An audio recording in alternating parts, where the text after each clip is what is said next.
Welcome to the mini book podcast, African American Books Edition. Today we're going to be looking at some truly difficult and unsettling, but absolutely crucial terrain in American history. We're exploring the work of Vincent Woodard, specifically his groundbreaking book, The Delectable Negro: Homoeroticism and Consumption in U.S. Slave Culture. And we should say right at the top, this is not an easy read.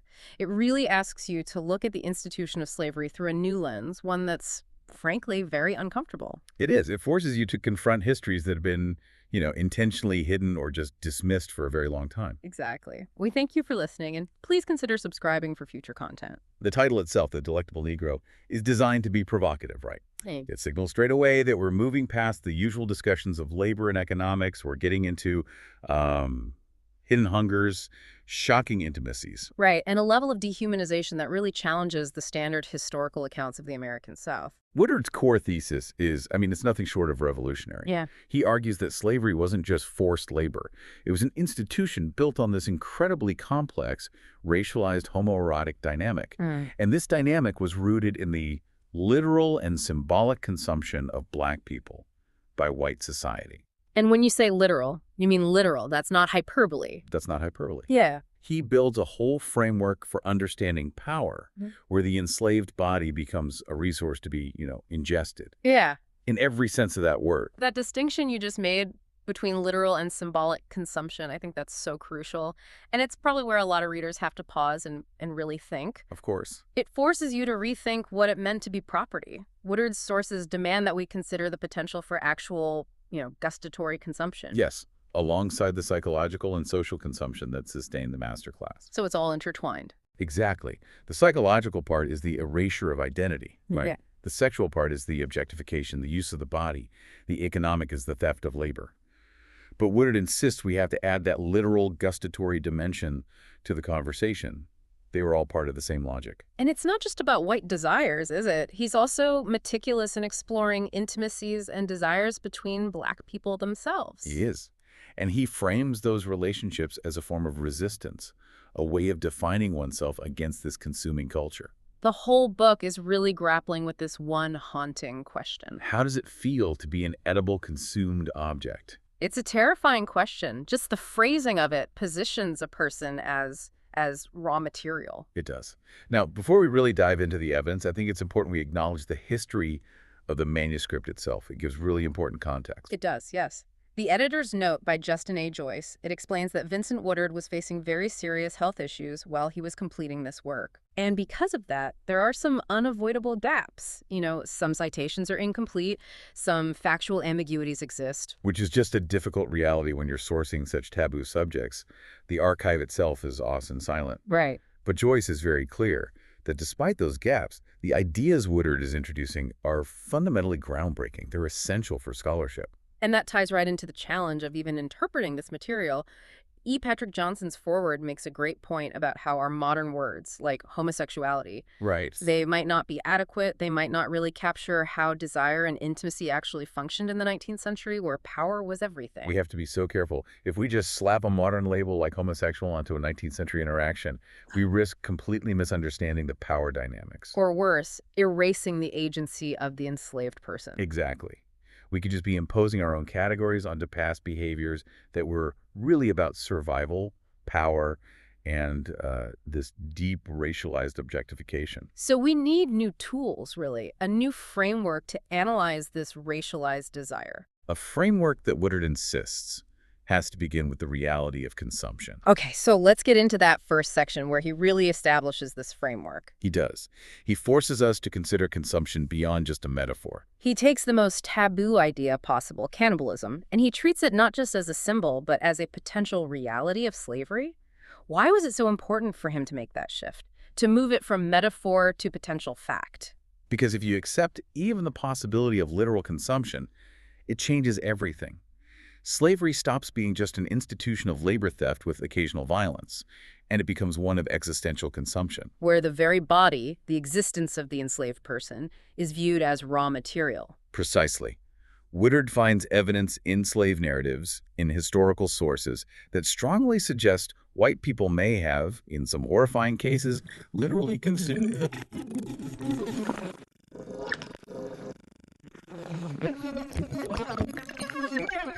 Europeans and Africans. Absolutely. From the moment of contact, the idea of black bodies as a consumable resource was established. And this wasn't some, fleeting medieval concept. It persisted well into the 20th century. Linking imperial ambition to this very specific sexualized and gustatory appetite for African bodies. And you see it most vividly when you look at the colonial visual culture.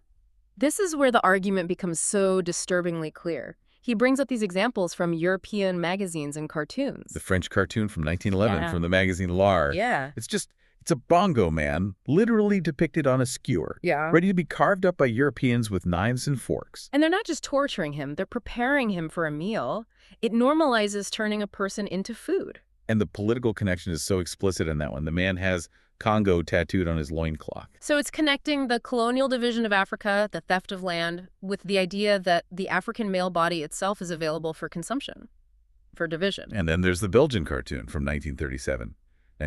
So late. And the caption is just sickeningly ironic. Any takers for Negro soup? It just shows how long this imagery persisted in the popular imagination. What's so crucial here is that this wasn't just a one-way projection. Woodard points out that this fear was real for the colonized. Absolutely. This wasn't just a white fantasy. Across Western and Central Africa, among the Igbo, the Fanti people in Guinea, there was a genuine widespread belief that Europeans were cannibals. They were observing the behavior. They were observing the greed, the violence, the total disregard for human life, and they interpreted it through a cultural framework that made perfect sense to them: witchcraft and cannibalism. And he gives that example of Ali Isami, the Nigerian man, in 1818. Yes, Izami recounts this encounter with a white minister, and he interprets the minister's intense interest in him as a terrifying, immediate threat of being slaughtered and eaten. But it's more specific than that, isn't it? He specifically feared the minister's long knife. Exactly. And that's where Woodard shows the intertwining of the sexual threat and the consumptive threat. For the enslaved, the fear of being eaten was inseparable from the fear of sexual violence. It was all one singular consuming appetite on the part of the master. So how are these deeply held African beliefs, which were based on, acute observation, how were they treated by the historical record? Systematically dismissed. Western scholars called it superstition, paranoia, indigenous naivete. And that dismissal served a purpose. A vital one. It allowed white society to avoid confronting the horrifying reality that their imperial ambitions were being perceived, quite accurately, as a form of moral and physical consumption. And the case of Ota Benga, the Congolese man displayed in a zoo, that's the ultimate example of this distortion. A horrific chapter. Benga genuinely believed white men were cannibals, having seen their colonial violence firsthand. But his biographer just dismisses this fear. Attributes it to his savage background. Right. Ignoring the real context of U.S. imperialism and objectification. The victim's fear is pathologized and used as proof of his own inferiority, rather than as a rational response to violence. Instead of asking, what did we do to make him feel this? They just said, he feels this because he's less rational. Exactly. Which brings us to how this concept of consumption manifested within the institution itself. Let's talk about the master's appetite, honor, and this ritualized violence. Right, and this is where Orlando Patterson's framework becomes so useful. It does. Patterson describes the master as a parasite, one who forces the slave to feed his sense of honor, his social status, and crucially, his sexual appetite. So the slave's very being, their labor, their body, it's all just sustenance for the master. On multiple intimate levels, it transforms the whole dynamic from a simple economic one into something far more perverse and codependent. The master is literally feeding off the slave's degradation to build up his own identity. And this wasn't some hidden idea. Woodard shows that people on both sides understood this implicitly. They did. Africans saw it as a moral failing, as witchcraft. But even in America, there were debates about slavery as a corrupting, consumptive force that was eating away at American values. So even its defenders had to grapple with the idea that the power dynamic was parasitic. Yes, and that context really sets the stage for the most visceral examples of consumption.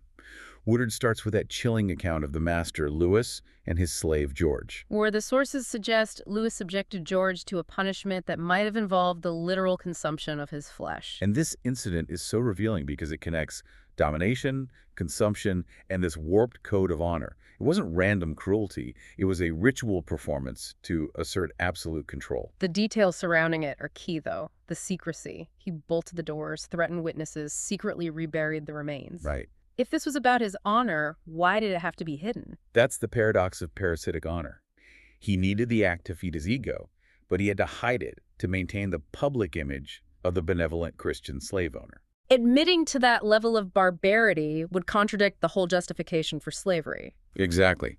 He had to maintain his status, which he bizarrely linked to ball culture and social refinement in letters to his wife, but only in secret. It just highlights the hypocrisy of the whole system. And the execution of Nat Turner it's the ultimate symbolic and possibly literal act of consumption. The reports that after his death, his flesh was boiled down into grease and possibly ingested by white people as medicine. Consuming a revolutionary's body as medicine.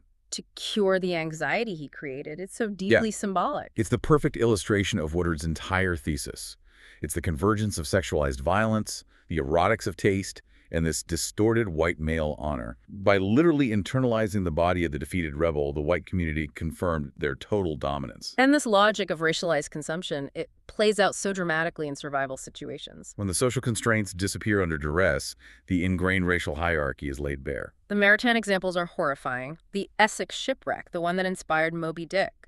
When the starving crew resorted to cannibalism, the captain's log is very clear. The black members of the crew were eaten first. It wasn't a lottery. It was a racially motivated decision. The black body was already ranked as the most expendable, the most consumable. And the incident with the ship, the Peggy, is even more explicit.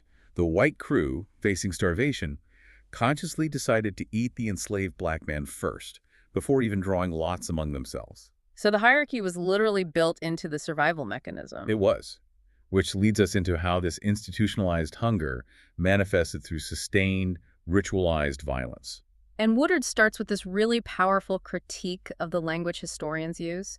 He says just calling these acts cruel and unusual punishments completely misses the point. It does. It misses the underlying hunger, the institutionalized hunger that actually defined the dynamic. Why is that shift in language so critical for him? Because labeling something cruelty implies it's an aberration, a breakdown of the system.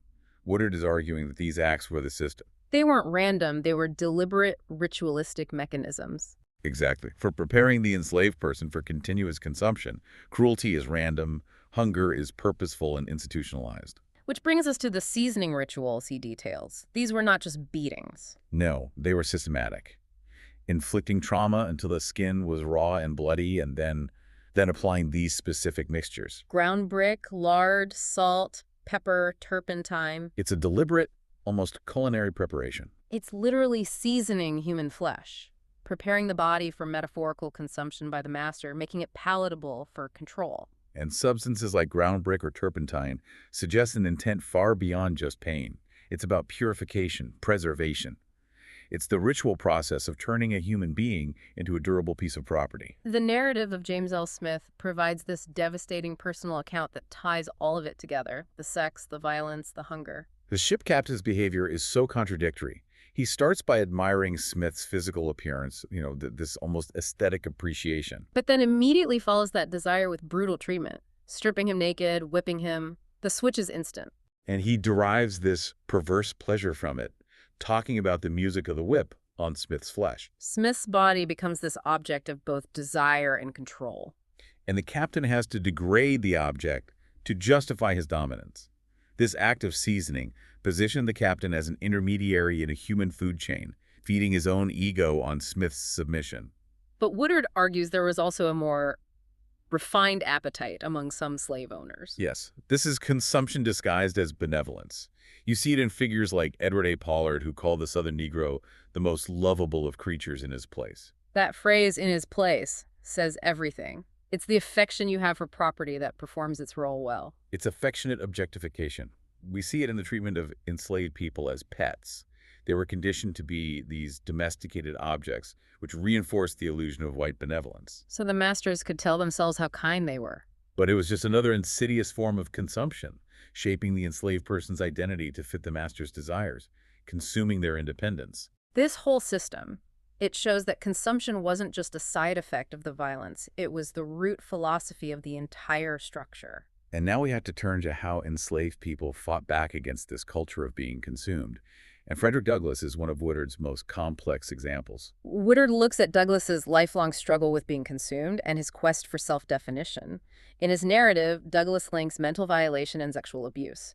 For him, they were all interconnected tools of consumption. And that famous letter he wrote to his former master, Thomas Auld, is so revealing when you look at it through this lens. Woodard's analysis of that letter is fascinating. Douglass creates this hypothetical scenario where Auld's own daughter, Amanda, is enslaved and abused. And what's so striking is how he shifts between using I for his own experience and her for Amanda's, blurring the lines between his experience as a black man and the sexual vulnerability usually associated with a white woman. It's a deliberate rhetorical strategy. Absolutely.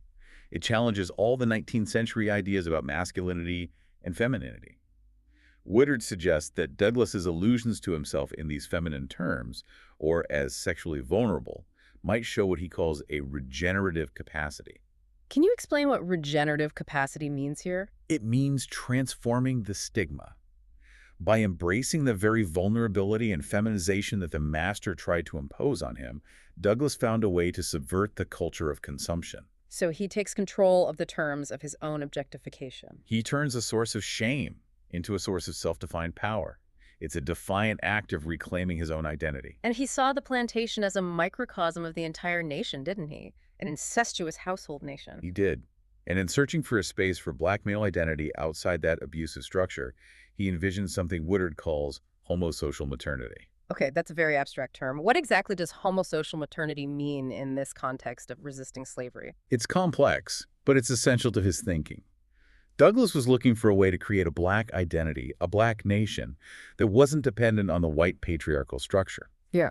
So homosocial maternity is this idea of a male womb, a male space of creation, a bond carved out by black men for black men that could generate a new sense of self, free from the consuming nature of the white family unit. So it's a theoretical liberation, rejecting the plantation as the only place where things can be created. Yes. And Woodard points out that Douglass was even willing to use white desire for his own political ends. In his fiction, he describes a homoerotic encounter that leads to a white man's conversion to abolitionism. He's basically trying to seduce white male readers, using their own appetite for the black body to achieve his political goal of liberation. Exactly. He's mastering the master's desire. Now let's shift from Douglass to the experience described by Harriet Jacobs in Incidents in the Life of a Slave Girl. Jacobs's narrative really focuses on the domestic rituals of consumption within the plantation household. She shows the consequences of the master's power, the dehumanization, the metaphorical butchering. And the punishments she describes have this explicit culinary dimension. They do. They're designed not just for pain, but to emphasize the master's sanctioned appetites. Like that incident she describes of a slave suspended over a fire with pork fat dripping onto them. That imagery is so revealing. It transforms punishment into this horrific cooking lesson. It positions the master, Dr. Flint, as an epicure of punishment, consuming people on every level. And Woodard points out that this consumption wasn't just coming from the white men. White women, like Mrs. Flint, were also consuming black female slaves through control and jealousy. He even does this really difficult analysis of the mammy archetype, using Jacobs's grandmother as an example. He suggests that this figure, often romanticized, had an underlying cruelty rooted in her complicity that ultimately benefited white women by enforcing their practices of domestic consumption and control. And the ultimate symbol of this is the plantation cook being forced to starve her own infant. It represents Dr. Flint's appetites extending even to the destruction of the black family. Woodard connects figures like Jacobs to Hortense Biller's idea of the theft of the body. Can you explain what that concept means for our listeners? It refers to how slavery stripped an enslaved person of the right to their own physical self, their sexuality, their gender. The master defined the slave's body and its uses. Gender itself was often lost or rendered meaningless under that weight. And this leads to Woodard's critique of some contemporary scholarship. He takes issue with perspectives that link black homosexuality purely to sexual violation during slavery. He does. He argues those views can inadvertently demonize black gay men. So he advocates for what he calls a positive embodiment of this complex legacy. What does that mean, to positively embody this? It means moving beyond a framework of pure victimization. It means recognizing that complex desires and intimacies existed among Black people that were not only a result of white sexual violence, it's about allowing for agency and self-definition that existed despite the horrific circumstances.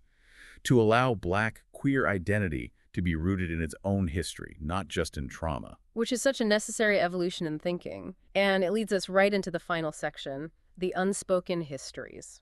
Woodard argues that the scarcity of evidence on Black homoeroticism is linked to the taboo atmosphere around the topic, which was especially charged in the 1960s. And James Baldwin was a crucial figure who tried to break that silence. He famously defended William Styron's controversial novel, The Confessions of Nat Turner. He did. Specifically, Styron's portrayal of Turner's closest sexual experience being with another Black man. Baldwin felt it was essential to confront these legacies. But many Black intellectuals at the time heavily criticized the novel. They felt it just reinforced negative stereotypes. It was hugely controversial. And it's important to stress the language point again. The term homosexual is often used, but it's really anachronistic. So, just to clarify for everyone, anachronistic means something that belongs to a different time period than the one it's being placed in. Exactly. Homosexual is a modern Western term. Applying it to the 19th century doesn't capture the complexity of how power and intimacy were interwoven back then. Baldwin, though, had this profound insight. He saw homoeroticism as fundamentally intertwined with race and power in the South. That was his great insight. He even speculated that the South could have become a homosexual community if not for Black migration. An incredibly provocative idea. And Woodard shows just how deeply the Black body was sexualized in the white imagination. Even in academic theory, Freud and Krafft-Ebing linked sexual arousal to images of slaves. And then you have the account of how Uncle Tom's Cabin, an abolitionist text, actually fueled masochistic fantasies in some white readers. It shows how insidious this consuming desire was. This brings us back to Black intellectuals grappling with this idea of internalized consumption. Woodard talks about Vincent Harding's critique of figures like Booker T. Washington and Carter G. Woodson. He does. Harding called them delectable Negroes. What does that mean to be a delectable Negro in that context? It means they shaped their identities and their politics to be palatable, digestible to white audiences and patrons. They moderated their message to fit the comfort level of the white audience. So the political dimension of consumption becomes crystal clear. And Woodard connects this struggle to Houston Baker's concept of the tight place. Can you elaborate on that? Baker's tight place? The tight place is the psychological and spatial anxiety Black intellectuals felt navigating white society. Woodard uses it to connect Washington's anxiety before his famous Atlanta exposition speech to deeper erotic oral fixations. The anxiety of speaking, of being devoured by the audience's days? Exactly, of being consumed by the performance itself. Woodard stresses the importance of embodying Black male hunger in a positive way, moving past the fear of being devoured. So he suggests that practices like anal circulation might have had different meanings in African traditions and could have even functioned as resistance on plantations. Right, and we have evidence from Cuban plantation culture of effeminate Black male slaves, potentially connecting back to African traditions of gender fluidity. It shows these relationships could represent a continuity of African legacy, not just degradation. So Woodard's final call is for a deeper exploration of the Black male erogenous zone during slavery. Not just as a site of pain, but as a diasporic site. A diasporic site, meaning a convergence point shaped by the entire slave triangle, African tradition, European consumption, and American racial violence. He wants us to reconsider the hungers of these figures through that complex lens. Wow. It's a work that just fundamentally challenges our basic understanding of intimacy, power, and violence in American history. It is. Woodard's thesis dismantles the comforting story that slavery was just about economics. It shows that sexuality, desire, and consumption were foundational to maintaining white dominance. So to synthesize this for everyone listening, the key takeaways from Woodard's work are, first, the reality of racialized consumption, often literal, which reinforced white power. Second, the constant objectification and sexualized desire directed at Black bodies. And third, and maybe most importantly, the resilience, agency, and complex desires of enslaved men and women who were fighting to define themselves outside of that consuming grasp. It forces us to confront the limitations of archives created by oppressors. So we'll leave you with a final thought to mull over. If the consumption of Black bodies, literal and symbolic, was central to the foundation of American power, how does understanding these hidden histories of appetite and desire change our understanding of contemporary identities and what other unspeakable histories might still be influencing our present. It's something to think about long after this discussion ends. I highly recommend checking out Woodard's The Delectable Negro. It is, as we said, a challenging read, but it's essential for anyone who wants to understand the complexities of slavery. We thank you for listening, and please consider subscribing for future content. After hearing this, we truly encourage you to go out and purchase this book and support the author.